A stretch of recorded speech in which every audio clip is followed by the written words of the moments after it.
जन्मे तमाम संतों और महापुरुषों और रहबरों को नमन करते हुए आज असरावा गांव के अंदर यहाँ पंडाल में मौजूद हमारे समाज के महाअनुभवों व करुणाशील हमारे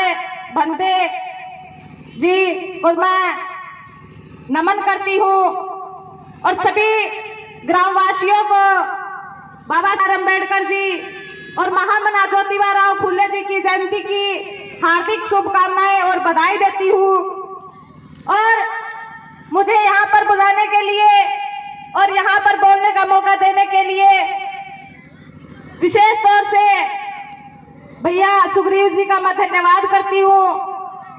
ज्यादा कुछ ना बोलते हुए सबसे पहले मैं हमारे समाज में, इस बहुजन समाज में जन्मे महामना ज्योतिबा जी फुले, उन्हीं से शुरुआत करना चाहूंगी, क्योंकि अभी हमारे जो परम पूज्य हमारे बंदे जी ने जो विचार के महिलाओं के ऊपर रखे खासकर, और देखिए बाबा साहब और हमारे जितने भी महापुरुष हुए उन्होंने महिलाओं पर विशेष ध्यान दिया, उनको जागृति को लेकर, उनकी शिक्षा को लेकर, और इस देश की क्रांति में या फिर बहुजन समाज के उत्थान में महिलाओं का जो योगदान हमारी माता सावित्रीबाई फुले का रहा, और जिन जिन कुरीतियों पर बात की, अगर आज हम उन कुरीतियों में जकड़े रहे तो हमारे महापुरुषों ने जो सपना देखा था इस भारत को गोदमय बनाने का, उसमें हम कभी सफल नहीं हो पाएंगे। आप ये जो बातें सुन रहे हैं उन पर गौर करें और उनको लागू भी करें। देखिए, मैंने लॉ की डिग्री जरूर की और अपने महापुरुषों की विचारधाराओं से पढ़ा मैंने, लेकिन जो समाज की कुरीतियां हैं, जो समाज की जो परंपरागत और रूढ़िवादी विचारधारा है, वो हमें अपने चुंगल से आजाद होने ही नहीं दे रही। उसमें हम पहले तो हमारे ऊपर ये चीजें थोपी गई थी, लेकिन अब हमने उनको एक परंपरा का नाम देकर अपने आप से चिपका कर रखा है। अभी मैं भंते जी की बात से प्रभावित हुई और मैंने भी नाक के अंदर पहन रखी थी, एक छोटी सी नोज पिन थी वो, लेकिन मैंने अभी जस्ट वो निकाल दी। तो बंते जी, धीरे धीरे हमारे समाज की महिलाएं इन कुरीतियों को छोड़ेंगी। इनके लिए साधु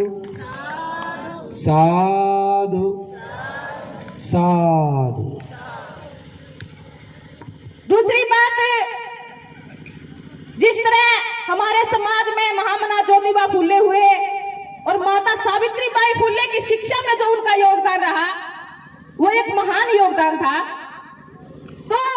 महिलाओं को अगर आजादी दिलवानी है, महिलाओं को इन कुरीतियों से बाहर निकालना है, तो इसमें पुरुष समाज का सबसे बड़ा योगदान होना चाहिए। क्योंकि कहीं ना कहीं जो परंपराएं या जो विचारधारा या जो कुरीतियां इन्होंने अपना रखी है, वो कहीं ना कहीं पुरुषों से रिलेटेड ही है। कि अगर चूड़ियां नहीं पहनेंगी तो हमारे सुहाग है उस पर दिक्कत आ जाएगी, संगूर नहीं लगाएंगी तो उस पर दिक्कत आ जाएगी, अगर व्रत नहीं रखेंगी तो हमारे भाई के साथ पता नहीं क्या हो जाएगा, हमारे पति के साथ पता नहीं क्या हो जाएगा। तो उनका अपना निजी स्वार्थ नहीं है इन चीजों के अंदर, कहीं ना कहीं वो पुरुषों के लिए ये सारी चीजें करती हैं। तो हमारे पुरुष समाज को सबसे पहले आगे आना चाहिए इन कुरीतियों को तोड़ने के लिए और इन्हें मुक्त कराने के लिए, क्योंकि हमारे जो महापुरुष हुए महामना ज्योतिबा फुले जी, उन्होंने माता सावित्रीबाई फुले को शिक्षा की राह पर अग्रसर कर उनको उन चीजों से जो उस समय में महिलाओं का शिक्षा के लिए और घर की चार दीवारी से बाहर निकलने तक की आजादी नहीं थी, उस समय वो उन चीजों से लड़े। लेकिन आज हमारे समाज के युवा पुरुष कितना लड़के दिखाई देते हैं इन चीजों के लिए। एक अगर महिला घूंघट के अंदर घर में आ रही है तो हमारे समाज के युवा कितना उस बात को गंभीरता से उठाते हैं कि ऐसा अब हम अपने घर में नहीं होने देंगे, अपने समाज में नहीं होने देंगे। मैं इस बात की गारंटी देती हूँ, अगर पुरुष समाज हमारे इस लड़ाई में, इन कुरीतियों को छुड़ाने में अगर हमारा साथ देगा तो ये महिलाएं अगली बार यहाँ पर कोई भी आपको घूंघट में नहीं मिलेगी।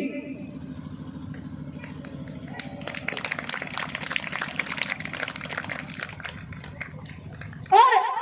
विशेष तौर से हमारे महापुरुषों ने जो किया उससे आप भली बार से परिचित हैं। और यहाँ पर उसी मूवमेंट को शिक्षा के ऊपर हमारे बंटी जी ने जो बात रखी, यहाँ पर जो सेंटर चलाया जा रहा है, यदि ऐसे सेंटर हमारे हर गांव के अंदर होंगे, देखिए कॉलेज यूनिवर्सिटी,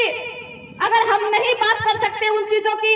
अगर हमारी सोच नहीं है ऐसी, तो कम से कम हम छोटे लेवल पर तो ऐसी विचारधारा बनाकर चले। कम से कम ये सेंटर यहाँ पर चल रहा है, ऐसा सेंटर हम हर गांव पर बनाए। मैं भी एक सामाजिक कार्यकर्ता हूँ और हिसार के अंदर हम गांव-गांव में कार्यक्रम करते हैं। अब की बार हम यहाँ पर भी हम ये प्रण देती हूँ मैं अपनी तरफ से, और बाबा साहब डॉक्टर बी.आर. अम्बेडकर जयंती पर भी मैं प्रण लेऊंगी 14 अप्रैल को, कि हम गांव-गांव में शिक्षा के ऊपर विशेष तौर से कार्य करेंगे। हमारी संस्था सावित्री बाई फुले महिला अधिकार मंच पिछले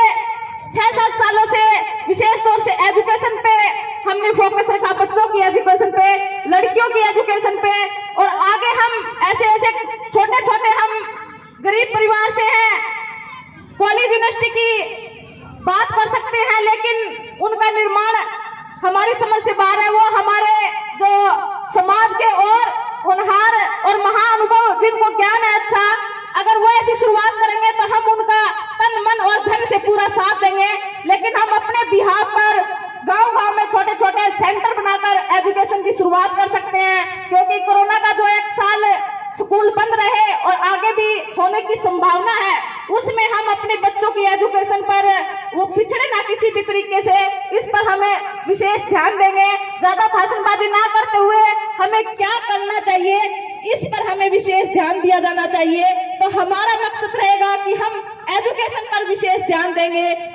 इस 2021 के अंदर, और हर गांव, और ज्यादा नहीं, हम 20-25 गांव में ऐसे सेंटरों की शुरुआत करेंगे जहां पर अपने महापुरुषों से रिलेटेड और उनकी एजुकेशन से संबंधित हम अपने बच्चों को परिचित करवा के, उनकी विचारधारा से अवगत करा के, और साथ में हमने जो ग्रहण किया है, चाहे वो कानूनी रूप से हमने कुछ हासिल किया है या चाहे हमने बाबा साहब की विचारधारा को पढ़ा है, अपने महापुरुषों की विचारधारा को पढ़ा है, हम अपनी महिलाओं तक और अपने समाज तक लेकर जाने का काम करेंगे। इसी के साथ सभी को क्रांतिकारी जय भीम, जय सावित्री बाई फुले, जय संविधान, जय भीम।